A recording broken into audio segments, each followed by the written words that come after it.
శ్రీ సత్యసాయి జిల్లా ఓబులదేవుల చెరువులో సీసీ రోడ్ల ఏర్పాటు పేరుతో కాలువలు త్రవ్వి అధికారులు వదిలేశారు. 6 నెలలుగా ఇళ్లలోకి వచ్చి వెళ్లేందుకు ఇబ్బంది పడుతున్నామంటూ కూడా స్థానికులు ఆవేదన వ్యక్తం చేస్తున్నారు.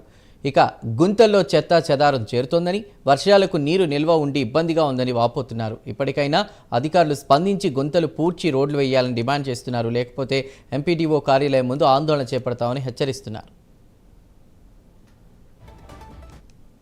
కృష్ణా జిల్లా ఒడిశీ మండలంలో ఒడిశీ గ్రామంలో బావాసపల్లి పోయే కట్ట మీద ఉండే రోడ్డు సీసీ రోడ్డు చేస్తామని చెప్పేసి కనీసం ఒక 6 నెలలు 8 నెలలు అయిపోయింది.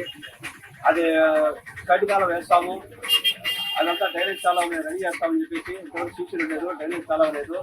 దయచేసి ప్రభుత్వం వాళ్ళు దాన్ని ఏ ప్రకారం చేశారో ముందు ఎప్పుడున్నో సీసీ రోడ్డు అదే ప్రకారంగా దాన్ని రెడీ చేయని చెప్పేసి ఆర్డీ హోమ్ మినిస్టర్తో నేను డిమాండ్ చేస్తున్నాను.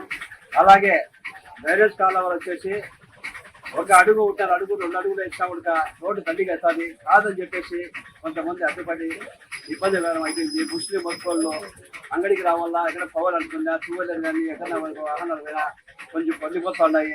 ఆ గుంతల్లో చాలా బాధాకరంగా ఉంది. ఆ గుంతలు పొడిపించేది లేదంటే ఆ సీసీ రోడ్డు మరొకటి కాలువలో తయారు చేయాలని చెప్పేసి మేము డిమాండ్ చేస్తున్నాము. అలాగే